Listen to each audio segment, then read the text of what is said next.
جتنے لوگ یہ بات سن رہے ہیں اس بات کو سیرت نبی علیہ السلام کے اس پہلو سے بھی سن لیں اچھی طرح کہ جب کوئی ضرورت مند آپ کے دروازے پر آ جائے اور آپ کو اللہ نے ہمت دے رکھی ہو، طاقت دے رکھی ہو کہ آپ خود جا کے اس کا کام بنوا سکتے ہیں، تو غریب کے ساتھ چل کے جانا، اس کی مدد کرنا بھی محمد الرسول اللہ کی سنت ہے۔ الرحمن الرحیم،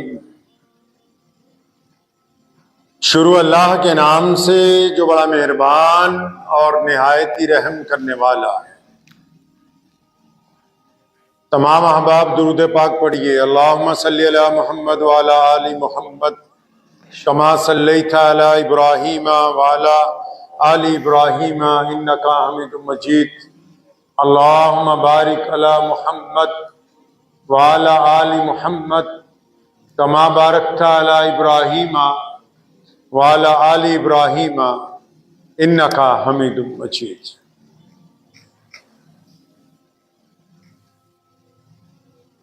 مکہ المکرمہ میں خانہ کعبہ کے باہر آج سے تقریباً 1500 سال پہلے، 1450 سال پہلے، ایک بیپاری جو جانور بیچتا ہے وہ بڑا پریشان ہے۔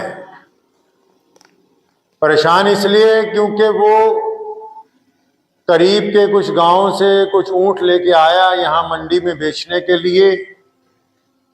اب وہ بک تو گئے ہیں لیکن جن صاحب نے خریدے ہیں وہ پیسے ہی نہیں دے رہے۔ جب اس کے گھر جاتا ہے وہ کہتا ہے کل آ جانا، صبح آ جانا، شام آ جانا، تو بڑا پریشان ہے۔ اب اس دور میں نہ ٹھہرنے کے، نہ کھانے پینے کے ہوٹل ہیں، نہ بڑی دکانیں ہیں، کچھ بھی نہیں۔ ہاں، خانہ کعبہ کی کشش جو ہے وہ صدیوں سے اپنی جگہ قائم۔ تو جب 5-6 دن پریشان رہا تو اس نے لوگوں سے پوچھا وہاں بستی میں، مکہ شریف میں، کہ بھی یہاں کوئی لیڈر ویڈر بھی رہتے ہیں، کوئی پردھان ہے یہاں، کوئی وزیر ہو، کوئی MLA ہو، کوئی حکمران ہو، میں جس کے پاس جا کے اپنی فریاد لگاؤں؟ تو لوگوں نے کہا ہاں بالکل، خانہ کعبہ میں روزانہ ایک طرف جو برآمدوں میں محفل لگتی ہے اس میں مکے کے تمام بڑے بڑے رئیس لوگ آپس میں بیٹھ کے گپیں مارتے ہیں، بڑے بڑے فیصلے کرتے ہیں۔ بھئی یہی ہیں سارے چودھری، یہی حکومت ہے یہاں کی، یہی چلاتے ہیں شہر کو، یہی فیصلے کرتے ہیں لوگوں کے جھگڑوں کے، زمینوں کے، لین دین کے، یہی کرتے ہیں سارے فیصلے۔ تو خیر وہ خانہ کعبہ میں گیا تو وہاں واقعی ایک طرف مکے کے جو بڑے بڑے چودھری تھے وہ بیٹھے گفتگو کر رہے تھے۔ تو اس نے جا کے ان سے پوچھا، اپنی فریاد رکھی کہ میں غریب آدمی ہوں، جانور بیچنے کے لیے آیا تھا، اب وہ میرے جانور جس بندے نے خریدے ہیں وہ پیسے نہیں دیتا ہے، آج کل کر رہا ہے۔ اب وہ جو لوگ وہاں بیٹھے ہوئے تھے ان میں کون لوگ بیٹھے ہیں؟ ان میں امیہ بیٹھا ہے، نبی علیہ السلام کا بدترین دشمن ہے، سیدنا بلال رضی اللہ تعالیٰ عنہ کا مالک ہے۔ عتبہ بن ولید بیٹھا ہے، مکے کا سردار ہے۔ ابو لہب، عبداللہ بن جدان، بڑے بڑے مکے کے جو اس دور کے بدماش تھے، جو اپنے آپ کو شریف کہتے تھے، وہ وہاں بیٹھے ہوئے تھے سارے۔ اب ان کا کام ہی دلالی کرنا تھا۔ اب انہوں نے اس بندے کو پوچھا کہ وہ تمہارے جانور لیے کس نے؟ ہم تو پیسے دلوا دیں گے تجھے۔ تو بتا تو صحیح اس بندے کا نام کیا ہے؟ تو جب اس نے کہا جی جس بندے نے میرے جانور خرید لیے ہیں اور وہ پیسے نہیں دیتا، اس کو لوگ ابو جہل کہتے ہیں۔ تو جب اتنی سی بات امیہ نے سنی تو زور زور سے ہنسنے لگا، کیونکہ یہ تو ہمارے ہی پردھان کی بات کر رہا ہے۔ یہ تو ہمارے ہی بادشاہ کی بات کر رہا ہے. تو سارے اس کا مذاق اڑانے لگے گا, اچھا اچھا ابو جہل نے تمہارے پیسے مار لیے. تو امیہ جو تھا بڑا بدماش تھا. مختلف احادیث کی کتابوں میں اس واقعے کو نقل کیا گیا ہے. اس کے ذہن میں ایک شیطانیت آئی. ہمارے جو پیارے نبی تھے کہ یہ صلی اللہ علیہ وسلم, وہ روزانہ بیت اللہ شریف کی دیوار سے ٹیک لگا کے تشریف فرما ہوا کرتے تھے, اللہ کا ذکر کرتے تھے. اب اس کے ذہن میں شیطانی آئی کہ بھی نبی علیہ الصلوۃ والسلام کا دشمن ہے ابو جہل, کہ یہ جو فریادی ہے اس کو اگر محمد الرسول اللہ صلی اللہ علیہ وسلم کے پاس بھیج دوں تو یہ نبی علیہ السلام کے پاس جب جائے گا تو وہ ضرور اس کی فریاد سنیں گے. یہ دشمن کا بھی ایمان ہے, دشمن کو بھی اس بات کا یقین ہے کہ محمد الرسول اللہ صلی اللہ علیہ وسلم کے دروازے پر اگر کوئی جائے گا تو اس کی سنوائی ہوگی. یہ ہو نہیں سکتا کہ وہ در رسول کے اوپر جائے اور اس کی سنوائی نہ ہو. تو اس نے شرارت کے پلاننگ کے ساتھ حضور صلی اللہ علیہ وسلم کی طرف اشارہ کیا. کہنے لگا وہ سفید کپڑوں میں دیکھ رہے ہو بیت اللہ سے ٹیک لگائے ہوئے بیٹھے ہیں. تو اس مسافر نے کہا ہاں میں دیکھ رہا ہوں. کہتا بس ان کے پاس چلا جا, وہ تیرے پیسے ابو جہل سے دلوا دے. اب امیہ نے یہ پلاننگ اس لیے بنائی کیونکہ نبی علیہ الصلوۃ والسلام اور ابو جہل کی تو آپس میں بنتی نہیں. ابو جہل بدترین اسلام کا دشمن ہے, وہ موقع تلاش کرتا ہے محمد رسول اللہ صلی اللہ علیہ وسلم کے خلاف بار بار لڑائی کا. تو یہ امیہ کی پلاننگ تھی کہ جب یہ غریب آدمی رسول اللہ کے پاس جائے گا, رسول اللہ جب اس کی مدد کے لیے جائیں گے تو یہ لڑائی ہوگی اور ہم تماشا دیکھیں گے. وہ مسافر کہتا ہے کہ میں پریشان تو 5-6 دن سے تھا ہی. تو جب پیارے نبی حضرت محمد رسول اللہ صلی اللہ علیہ وسلم کے سامنے پہنچا, جا کے ابھی میں نے سلام کیا تو محمد صلی اللہ علیہ وسلم نے فرمایا, وہ کہنے لگا جو میرے نبی علیہ السلام نے, اس وقت اس کو پتا نہیں تھا کہ ہمارے نبی علیہ السلام ہے, وہ کہنے لگا جو انہوں نے بات کہی ان پیاری صورت والوں نے, ان نورانی چہرے والی شخصیت نے جو کائنات میں اللہ کے نائب ہیں, کہتے جو بات انہوں نے کہی وہ میرے دل میں ایسے لگی, میرے آنسو آ گئے. کہنے لگا جب میں نے سلام کیا تو ادھر سے جواب آیا سلام کے جواب کے ساتھ کہ بھائی مجھے تو تم پریشان مسافر لگتے ہو اور بھوکے بھی لگتے ہو. تو کہتا میرے آنسو آ گئے کہ میں نے کہا ہاں اے سونی صورت والے صلی اللہ علیہ وسلم, میں تو پریشان مسافر ہوں اور بھوکا بھی ہوں 2-3 دن سے. تو ہمارے نبی علیہ الصلوۃ والسلام نے اس کا ہاتھ پکڑا, فرمایا تیری پریشانی بعد میں سنیں گے. اس کو گھر لے گئے, کھانا وانا کھلایا, پہلے منہ ہاتھ دھلوایا, کھانا وانا کھلوایا. جب اس کے ہوش ٹھکانے آ گئے پھر اس سے پوچھتے ہیں ہاں اب بتاؤ کہ کیا بات ہے, تم کیوں پریشان ہو؟ تو اس نے کہا جی ایسے ایسے میں جانور بیچنے آیا تھا, یہاں ابو جہل نام کا ایک چودھری ہے, اس نے خرید لیا, پیسے نہیں دیتا. ادھر امیہ نے اپنا ایک خادم جاسوس بنا کے پیچھے بھیج دیا کہ پیچھے پیچھے رہو, جب لڑائی شروع ہو جائے تو ہمیں آ کے بتانا تھا کہ ہم بھی جا کے اس میں شامل ہو جائیں, نعوذ باللہ محمد رسول اللہ صلی اللہ علیہ وسلم کے خلاف ہم بھی جائیں. اب وہ چنانچہ نبی علیہ الصلوۃ والسلام نے جب سنا کہ ابو جہل نے اس کے پیسے مار لیے, پھر اس کا ہاتھ پکڑا, فرمایا چلو ہم دلوا دیتے ہیں. جتنے لوگ یہ بات سن رہے ہیں اس بات کو سیرت نبی علیہ السلام کے اس پہلو سے بھی سن لیں اچھی طرح کہ جب کوئی ضرورت مند آپ کے دروازے پر آ جائے اور آپ کو اللہ نے ہمت دے رکھی ہو, طاقت دے رکھی ہو کہ آپ خود جا کے اس کا کام بنوا سکتے ہیں, تو غریب کے ساتھ چل کے جانا, اس کی مدد کرنا بھی محمد الرسول اللہ کی سنت ہے. یہ اللہ کے نبی کی سنت ہے کہ غریبوں کے ساتھ چل کے گئے, مظلوموں کے ساتھ چل کے گئے, جن کو ڈرایا گیا ان کو حوصلہ دینے کے لیے رسول اللہ صلی اللہ علیہ وسلم ساتھ میں گئے. یہ اللہ کے نبی کی سنت. تو پیارے پیغمبر علیہ الصلوۃ والسلام نے کہا چلو ہم دلوا دیں گے پیسے. یہ نہیں آیا مسئلہ سامنے کہ ابو جہل ہمارا دشمن ہے، طاقتور ہے، حکمران ہے. مسئلہ صرف یہ سامنے آیا کہ یہ بندہ غریب ہے، مظلوم ہے، اس کے ساتھ زیادتی ہوئی،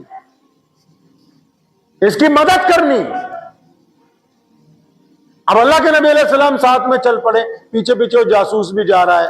سیدھا ابو جہل کے دروازے پہ پہنچے، کنڈی کھٹکھٹائی، اندر سے ابو جہل نکلا. محمد رسول اللہ نے فرمایا اچھا اب غریبوں کے ساتھ بھی ٹھگیاں مارتا ہے، اب محتاجوں کے اوپر بھی دادا گیری، چل پیسے لا اس کے. تو ابو جہل جی حضوری کرتا ہوا واپس گیا. اندر سے جو بھی رقم اس دور کی ہوتی ہوگی وہ ایک تھیلی میں ڈال کے لایا اور اس غریب آدمی کو اس کے جانوروں کی رقم ادا کر دی. اللہ کے نبی نے کہا دوبارہ نہ کسی سے زیادتی کرنا. اب جب وہاں سے چل پڑے، مخبر نے جا کے امیہ کو کہا کہ تم تو کہتے تھے کہ تمہارا چودھری، تمہارا بادشاہ بڑا طاقتور ہے، وہ تو اللہ کے نبی علیہ السلام کے سامنے بھیگی بلی بنا ہوا تھا، اس نے تو جاتے ہی ایک ہی دبکے میں ایک بار میں ہی رقم جو ہے وہ واپس کر دی ہے. اور ادھر نبی علیہ الصلوۃ والسلام نے اس بندے کو، کس کو، جس کا کام کروایا ہے، جس کی رقم دلوائی ہے، آپ علیہ الصلوۃ والسلام اس کو کیا کہتے ہیں کہ اب اجازت ہے تو آپ اپنے گھر جائیں، میں اپنے گھر چلا جاؤں.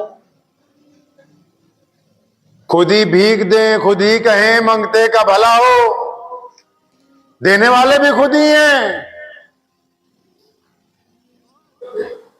اب اس بندے نے پوچھا کہ یہ پیاری صورت والے ہمارے نبی علیہ الصلوۃ والسلام کو جو لوگ پہلی بار دیکھتے تھے، جن کو اللہ کے نبی علیہ السلام کا نام نہیں پتا ہوتا تھا، وہ اپنے پاس سے یہ نام رکھ لیا کرتے تھے. جس طرح آپ کو کسی کا نام نہ پتا ہو، آپ نام رکھ لیتے ہیں کہ وہ پیاری صورت والا ہے، وہ بلی آنکھوں والا ہے، جی وہ لمبے قد والا، ہم لوگ اپنے پاس سے نام رکھتے ہیں. تو مکہ المکرمہ میں جو لوگ نئے آتے تھے، جو باہر سے آتے تھے بیت اللہ دیکھنے کے لیے، جب وہ رسول اللہ کو دیکھتے تھے تو ان کے دل سے بے ساختہ نکلتا تھا کہ اتنی پیاری صورت ہم نے کبھی پہلے نہیں دیکھی، ایسا نورانی چہرہ جب اللہ نے اور بنایا ہی کوئی نہیں. تو اس بندے نے جس کی رقم دلوا دی، اس نے نبی علیہ السلام کو کہا کہ یہ پیاری صورت والے آپ اپنا نام تو بتا دیجئے. آج کل تو لوگ نام کے پیچھے لڑ رہے ہیں، نام کا ہی پنگا پڑا ہوا ہے کہ وہ کہتا ہے جی میرا نام آنا چاہیے، وہ کہتا ہے جی میرا نام آنا چاہیے. اشتہاروں میں نام کا مسئلہ، مسجدوں میں نام کا مسئلہ، جماعتوں میں نام کا مسئلہ. یہ وقف بورڈ امینڈمنٹ بل میں ہم اس لیے ناکام ہو گئے کیونکہ ہماری مختلف جماعتیں اپنے اپنے نام کے اوپر لگی ہوئی ہیں، مقصد کے اوپر تو پہنچے ہی نہیں، وہ اکٹھے ہی نہیں ہو سکے ایک جگہ،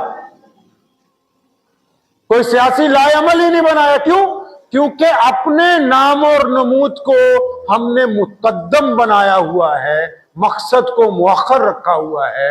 اور جب تک ہم اپنے نام و نمود کو نہیں چھوڑیں گے، اللہ اور اس کے رسول کی اطاعت کو صحیح طرح تک اپنائیں گے نہیں، اس وقت تک کامیاب ہیں. متعدد سیرت کے واقعات ہیں جن لوگوں کی مدد کی محمد رسول اللہ صلی اللہ علیہ وسلم نے. ابتدائی نبوی دور کے اندر لوگ پوچھتے تھے کہ یہ مدد کرنے والے اپنا نام بتائیے، فرمایا نام میں کیا رکھا ہے، تمہارا کام ہو گیا جاؤ. تو اس نے کہا نہیں آپ مجھے اپنا نام بتائیں. تو اللہ کے نبی علیہ السلام نے فرمایا کہ میں اللہ کا سچا رسول محمد رسول اللہ صلی اللہ علیہ وسلم. اب اس نے ایک اور بات کہی، کہنے لگا جب سے میں مکے میں آیا ہوں مجھے کئی لوگوں نے آپ کے بارے میں بتایا تھا، انہوں نے برائیاں کی تھی نعوذ باللہ، لیکن برائی کرنے والوں نے ایک بات سچی کہی. کیا سچی بات کہی؟ لوگوں نے مجھے کہا تھا کہ ان سے ملنا نہیں، اگر کوئی ان سے مل لے، اگر کوئی ان کو دیکھ لے، اگر کوئی ان کے پاس بیٹھ جائے تو پھر وہ انہی کا ہو جاتا ہے. کہ میں کہا یا رسول اللہ میں تو آپ سے مل بھی لیا، دیکھ بھی لیا، آپ کے پاس رہ بھی لیا، اب یہ کیوں کر ممکن ہے کہ میں آپ کا غلام نہ بنوں؟ آپ پہلے مجھے کلمہ لا الہ الا اللہ محمد رسول اللہ پڑھا کے مجھے اپنے غلاموں کی صف میں شامل کیجیے، اس کے بعد میں واپس جاؤں. ادھر اس جاسوس نے جا کے امیہ کو کہا اور تمہارا چودھری، تمہارا گورنر تمہارا پردھان تمہارا جو مکے کا بادشاہ ہے وہ تو رسول اللہ کے سامنے آج ڈھیری ہو گیا. تو سارے اکٹھے ہو کے ابو جہل کے گھر آئے. تو ابو جہل نے کو کہنے لگے کہ آج تو کمال کر دیا تو نے ہماری بے عزتی کر دی, ان کے کہنے پہ کیوں ضرورت تھی پیسے دینے کی. تو اس نے کہا کہ آج جب محمد رسول اللہ صلی اللہ علیہ وسلم آئے, جب انہوں نے میرا دروازہ کھٹکھٹایا, میں نے دروازہ کھولا تو ان کے ساتھ ایک بہت بڑا اژدہا پن پھیلائے کھڑا تھا, اور میرا یقین تھا کہ آج اگر محمد رسول اللہ کی اس بات کا انکار کر دیا صلی اللہ علیہ وسلم تو یہ پورے کا پورا یہ اژدہا مجھے نگل لے گا. فرمایا میں تو اپنی جان بچائی ہے.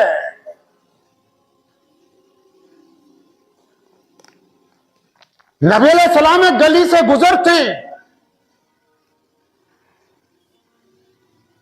تو ایک غلام وہاں روزانہ چکی چلاتا ہے, کالا ہے, حبشی ہے. مکے میں تو گرمی بہت پڑتی ہے 12 مہینے. تو ایک دن گزرے تو دیکھا غلام چکی تو چلا رہا ہے, رفتار کم ہے اور زارو قطار رو رہا ہے, اس کے آنسو گر رہے ہیں. رک گئے نبی علیہ السلام صلی اللہ علیہ وسلم, بھائی روتا کیوں ہے, کیا بات ہے؟ تو اس نے کہا جی میں تو غلام ہوں. اس دور میں تو رواج ہی نہیں تھا کہ غلاموں کو بھی کوئی پوچھے. اونچ نیچ اس حد تک حاوی تھی کہ کالے لوگوں کو تو انسان نہیں سمجھا جاتا تھا. غریبوں کو حکم نہیں تھا کہ وہ بیت اللہ میں آ جائیں, اندر چلے جائیں. غلاموں کو اختیار نہیں تھا کہ وہ پورے کپڑے پہن لیں.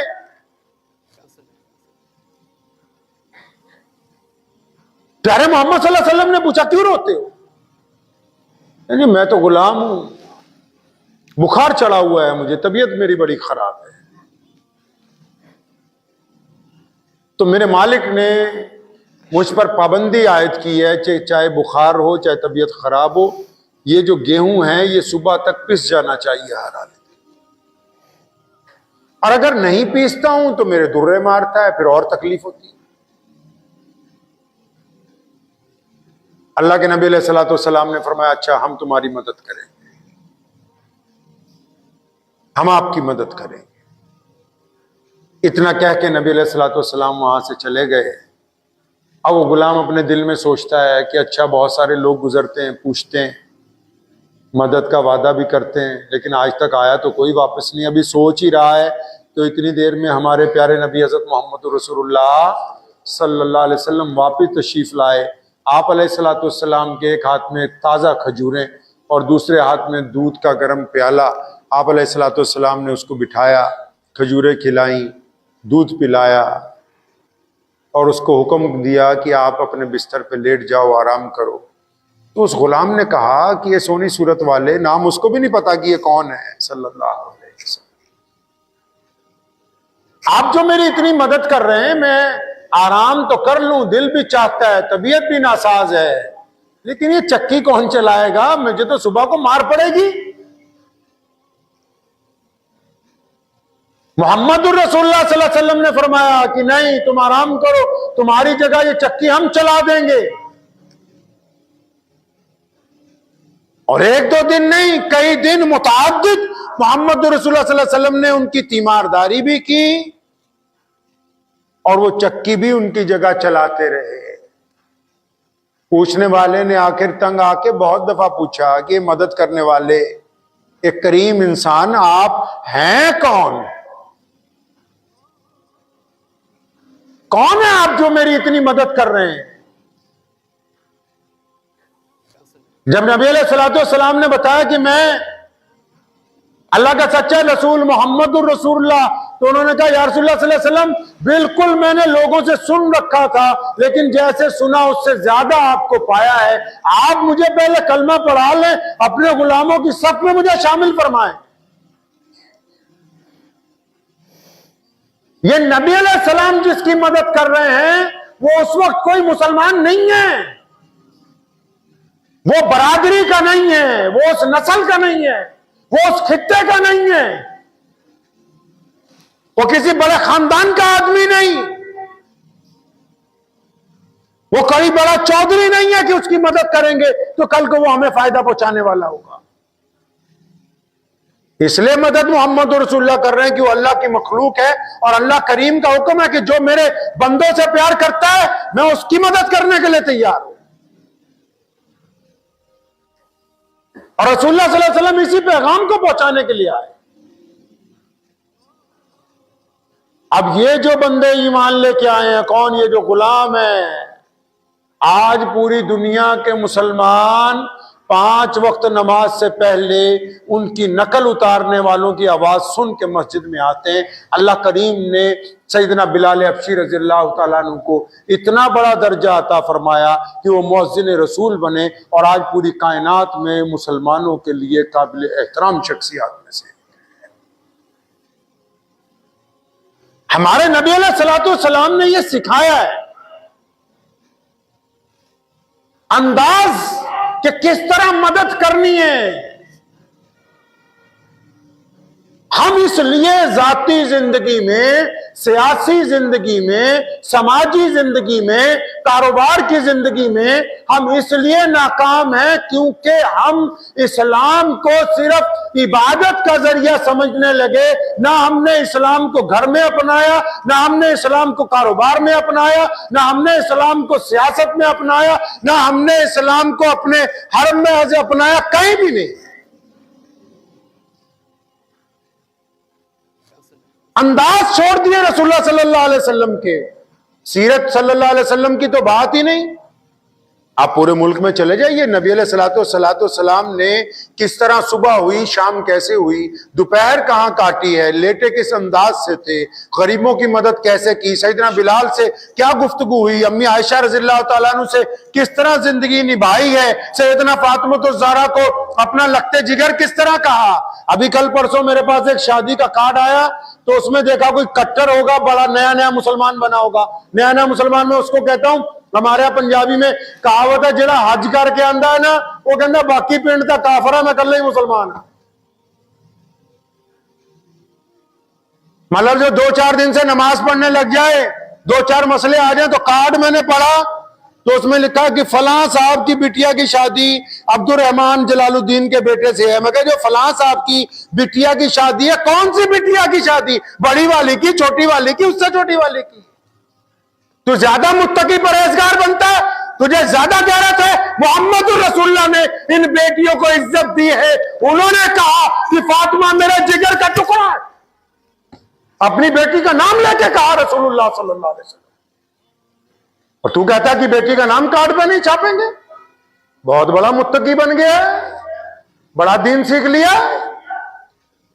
پیارے نبی علیہ السلام کہتے ہیں کہ بیٹی اللہ کی رحمت ہے، فاطمہ میرے جگر کا ٹکڑا. کہہ دیا سب کو کہ سن لو، جب قیامت کے روز سیدنا فاطمہ تو زہرا آئیں گی، چاہے کتب ہو، غوث ہو، ابدال ہو، نبی ہو، فرشتے ہو، صحابہ ہو، اعلان کیا جائے گا کہ سب کے سب اپنی نظریں جھکا لیں، فاطمہ تو زہرا کی سواری جو ہے وہ آنے والی ہے. یہ چلیں دین سمجھانے.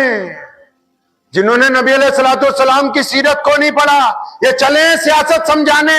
جنہوں نے محمد رسول اللہ کی سیاست کو نہیں پڑھا، وہ چل پڑے ہیں سماج کو سماجی کی ویوستھا میں لانے.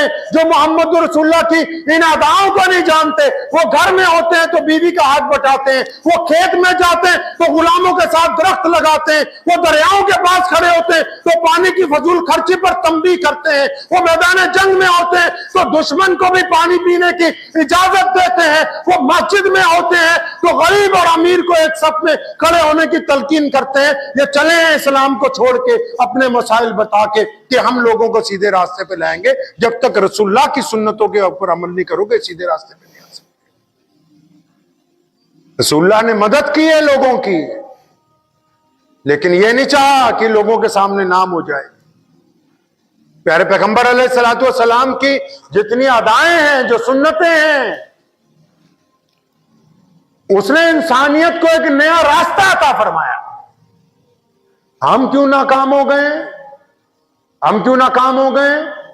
ہم نے پرٹیکولر اسلام کو ایک طرف 4-5 چیزیں بنا لی کہ بس انہی کے اوپر چلنا ہے، باقی معاملات میں دین ہمارے پاس ہے نہیں. شادیوں میں دین نہیں. کل ہی ایک شادی میں گئے, جیسے ہی اندر گھسے تو ڈی جے بند ہو گئے. جی امام صاحب آ رہے ہیں اس لیے بند ہو گئے. امام صاحب سے ڈرنے کی کیا ضرورت ہے؟ اللہ اور اس کے رسول صلی اللہ علیہ وسلم سے ڈرنے کی ضرورت ہے. ان سے ڈر کے کیا کرنا ہے؟ وہ نہیں راضی ہوں گے, کوئی اور آ جائے گا. لیکن جواب تو محمد رسول اللہ صلی اللہ علیہ وسلم کو حوض کوثر پہ ہم لوگوں نے دینا ہے. اللہ کے نبی علیہ السلام کی ادائیں تو ہمیں حکم ہے کہ اپنایا جائے. تو اس بات کو ذہن نشین کریں کہ خود بھی اگر آپ دین کو سمجھنا چاہتے ہیں, قرآن کو سمجھنا چاہتے ہیں, احادیث کو سمجھنا چاہتے ہیں, نبی علیہ الصلوۃ والسلام کی جب تک سیرت نہیں پڑھیں گے, نوٹ کر لو بات, کوئی مسئلہ کوئی فتویٰ اس وقت تک آپ کے سمجھ ہی نہیں آئے گا, قرآن کی تشریح اس وقت سمجھ نہیں آئے گی جب تک نبی علیہ الصلوۃ والسلام کی سیرت پاک کو نہیں سمجھا جائے گا. نبی علیہ الصلوۃ والسلام کو پڑھیں گے, پتہ لگ جائے گا کہ یہ آیت کب نازل ہوئی, کیوں نازل ہوئی, کیا اس کا حکم تھا, اس وقت کیا اس کے احکامات ہیں, اب اس کے مطابق کیسے زندگی گزارنی ہے.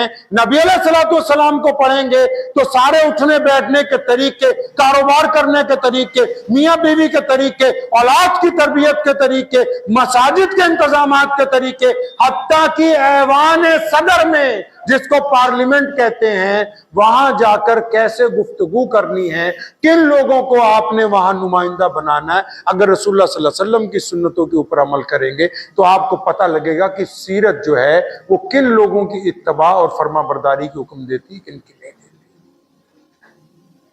رسول اللہ کی رسی کو مضبوطی سے پکڑیے, اللہ کی رسی کو مضبوطی سے پکڑیے. دل میں سے ایک ہی بیماری سب سے بڑی ہے, انا کی. کون سی بیماری سب سے بڑی ہے؟ ہم کہتے ہیں ہاں میں ہی ہوں. جب بندہ کسی بدیش میں ہوتا ہے نا تو وہ کہتا ہے کہ میرا دیش سب سے اچھا ہے. جب اپنے دیش میں ہوگا تو بولے گا کہ میرا صوبہ سب سے اچھا ہے. جب اپنے صوبے میں ہوگا تو بولے گا میرا شہر ہی سب سے اچھا ہے. جو اپنے شہر میں آ جائے گا میرا محلہ بڑھیا بھائی. جب محلے میں ہوگا تو کہے گا میرا ہی گھر سب سے اچھا ہے. اور جب اپنے گھر میں ہوگا تو کہے گا یہ سارے نالائق ہیں, میں ان میں سب سے بہتر ہوں.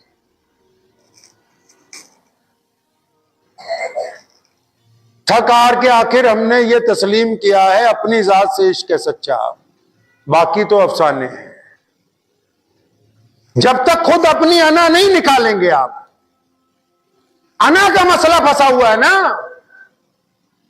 انا کا مسئلہ پھنسا ہوا ہے. آپ جتنی آپ کے پاس ملی جماعتیں ہیں, آپ کے پاس سیاسی جماعتیں, آپ ان کی گفتگو سنیں, وہ اپنی جماعت سے شروع ہوں گے, اپنی جماعت کا نام لے کے بات کو ختم کریں گے. وہاں اپنی جماعت پہلے ہے, اسلام بعد میں ہے. آپ اس وقت تک کامیاب نہیں ہو سکتے جب اللہ اور اس کے رسول کی بات پہلے ہوگی اور آپ کی بات بعد میں ہوگی. اس وقت تک آپ کامیاب. انا نے مروا دیا, تکبر نے, کہ میں بہت کچھ ہوں. قبرستان بھرے پڑے ایسے لوگوں سے جو کہتے تھے کہ ہمارے بغیر تو دنیا چل ہی نہیں سکتی. انا کو ختم کیجئے, لوگوں کی مدد کے لیے ہاتھ بڑھائیے اپنی ہمت کے مطابق. اسلام خلاف باتیں ادھر سے سنیے, ادھر سے نکالیے. اگر سننی پڑ جائیں کہیں, ایک طرف سے سنیے, دوسری طرف سے نکال دیجئے. کیونکہ جن لوگوں کی خود اپنی کوالٹی اچھی ہے, جن کا کردار اچھا ہے, جن کا عزم اچھا ہے, جن کے دل کے اندر اپنے رب اور رسول پر ایمان کامل ہے, ان کو کوئی ورگلا نہیں سکتا ہے. وہ اپنے نیک مقصد کے اندر لگے رہیں گے. دنیا کی کوئی طاقت جو ہے ان کو نیکی کے راستے سے ہٹا نہیں سکتی. کتنے لوگ آج یہاں موجود ہیں؟ سچی سچی بتاؤ, دل پہ ہاتھ رکھ کے. آپ اپنی اپنی مسجد میں جہاں نماز پڑھنے جاتے ہو, کتنی بار اس مسجد میں جھاڑو مارا ہے؟ بتاؤ ذرا, کتنی بار, کتنے ایسے لوگ ہیں جنہوں نے روزانہ اپنی مسجد میں جھاڑو مارا ہے؟ دیکھو ادھر گھوم کے ایک دوسرے کی شکلیں دیکھو. ہم میں اب ایسا کوئی نہیں ہے. کس دین کی باتیں کرتے ہو؟ قرآن پاک کی بے ترتیبی آپ کی مسجدوں کی زینت نہیں ہے. اب